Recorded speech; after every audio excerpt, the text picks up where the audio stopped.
আমাদের সুকা এত পরিমাণে যে লজ্জা পায়, মানে বিস্কুটটা খাচ্ছিল, আমি ক্যামেরাটা যেই অন করেছি ব্যাস ওনার বিস্কুট খাওয়া বন্ধ হয়ে গেছে। উনি আর লজ্জাতে তাকাতেই পারছিলেন না। আমি যখনই ক্যামেরাটা ওর কাছে নিয়ে যাচ্ছি তখনই ওর লজ্জায় মুখ ঘুরিয়ে নিচ্ছে, মানে এত লাজুকে। সকালবেলায় চান করে নিয়েছিলাম, কারণ হচ্ছে কি আজকে আমাদের এখানে শীতলা পুজো ছিল। শীতলা পুজোয় মানে পুজো দেওয়া ছিল, আর যার কারণে আমরা সকাল সকাল স্নান করে নিয়েছিলাম। মাম্মা বৌদি সবাই রেডি হয়ে গেছিলো। রেডি হয়ে আমরা অপেক্ষা করছিলাম রানীদের জন্য, কারণ ওর মা বলেছিল যে দাঁড়াবি, সবাই একসাথে পুজো দিতে যাবো, যার কারণে আমরা দাঁড়িয়েছিলাম।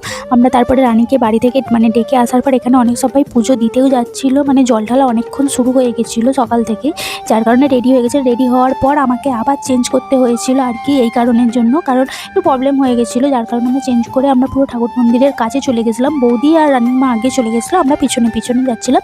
আর এটা স্নান করা পুকুরের ঘাট। দেন এখানে তো এত ভিড় তোমরা দেখতেই পাচ্ছ।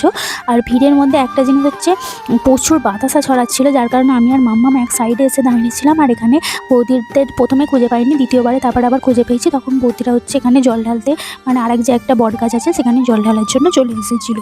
দেন এখানে প্রচুর লোক হয়েছিল, আর অনেকে ডন্ডিও দিচ্ছিলো, আবার অনেকে কী করছিলো শুধু স্নান করে চলে আসছিলো। আর এখানে মামামকে যেই ক্যামেরাটা দেখিয়েছি, ও তখন একটাই মত, ও নিজে একটু হাসছে, হেসে বলছে রানীর দিকেও ক্যামেরা দেখা, তাই জন্য রানীকেও একটু দেখালে ও আবার খুশি হলো। দেন তারপর আমরা পুজো দেওয়া হয়ে গেছে, আমরা দাঁড়িয়েছিলাম। যেহেতু আমি পুজো দিইনি, বৌদি পুজো দিয়েছিল, বৌদি আর রানীর মা পুজো দিতে গেছিলো, আমরা ওখানে দাঁড়িয়ে অপেক্ষা করছিলাম, কারণ আমরা যেহেতু পুজো দিতে যাবো না, আর ওখানে প্রচুর ভিড়, তাই আমরা মন্দিরের সামনে যাইনি, আমরা মন্দিরে অনেকটা দূরে দাঁড়িয়েছিলাম।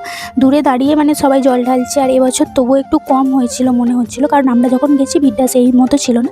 তারপর আমরা বাড়ি চলে এসেছি, পুজো দেওয়া কমপ্লিট হওয়ার পর আমরা বাড়ি চলে এসেছিলাম।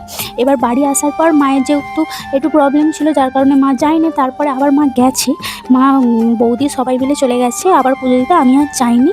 আমি আর এসে আমার এত খিদে পেয়ে গেছিলো, কারণ পুজোও দিইনি, অথচ কিছু খাইও নি এসে, তাই জন্য মুড়ি খেয়ে নিচ্ছিলাম। মায়েরা সবাই মিলে আবার মন্দিরে গেছে, আমি আর যাইনি। আমি বলছি তোমরা যাও, আমি আর যাবো না।